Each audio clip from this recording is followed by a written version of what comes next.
Hi, this is Dr. Simon Romero. I'm here to present you the video tutorial for double Riemann sums and double integrals over rectangles. First, a reminder of what we did in functions of one variable.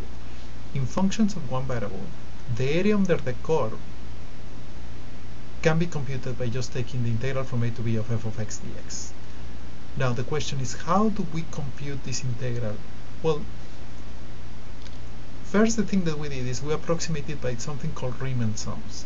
And a Riemann sum is just going to be taking the interval from a to b, subdividing it into several subintervals of the same length. In this case, our length is going to be delta x.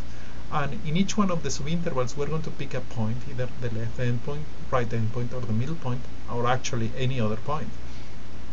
And that point, the only thing that we're going to take is we're going to take the value of the function at that particular point. So that's going to give you a height. When you multiply the length times the height, the thing that you are taking is the area of this rectangle over here. And when we add all the rectangles together, the thing that we obtain is the sum of these areas, that if you take sufficiently large number of subdivisions of the interval AB, you are going to approximate the area underneath the function. That's the idea of computing the integral using Riemann sums. We're going to try to do the same thing here. So now the thing that we have is a function of two variables, and remember that the graph represents a surface, and for one moment let me just think it that is above the xy plane. In other words, it's a positive function. And I'm going to try to do exactly the same thing over a rectangle. Why a rectangle? Because a rectangle is a combination of two intervals, one in x and one in y. So the thing that we're going to do is we're going to subdivide these two intervals into several intervals of the same length, both in x and in y. And the thing that we're going to do is for each sub-rectangle that we are going to obtain by these subdivisions, the area of this sub-rectangle, I'm going to call it delta A, but it's not different from delta x times delta y. And the thing that we're going to do is we're going to pick a point. In this case, I'm picking this corner, and I'm going to pick the value of the function at that point, and that will create this box over here. And I can do that for all the other sub-rectangles that I have of the original rectangle.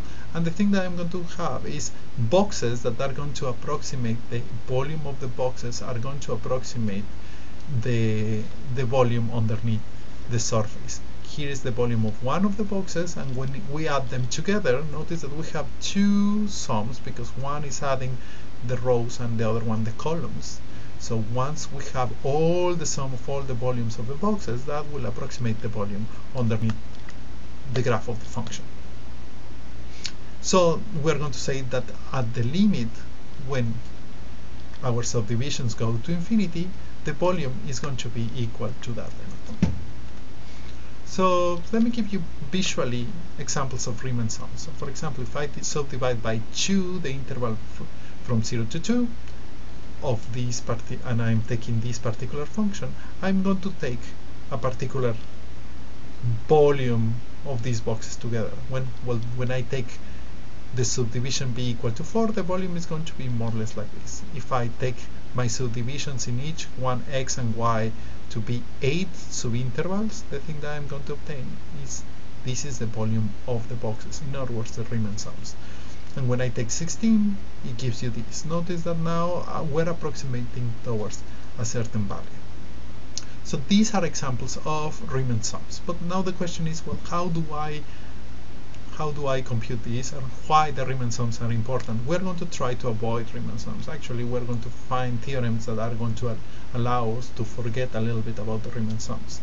But let me just tell you a quick application of Riemann sums, and it's when you have level curves. So suppose for one moment that you have this is kind of like the level surfaces of a lake, and the numbers here are representing just different levels for the depth of the lake. And suppose that you are going to try to find, or we're trying to find, what is the volume of this lake over this rectangular region. So the thing that we're going to do is the following. We're going to do exactly the same thing that we did with the double Riemann sums. We're going to subdivide x and y by some intervals. In this case, I'm just taking 4.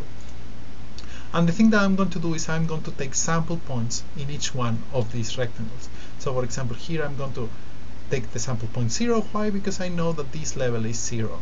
Here I'm going to take the sample 4. Why? Because I know that this level is 4. And so on.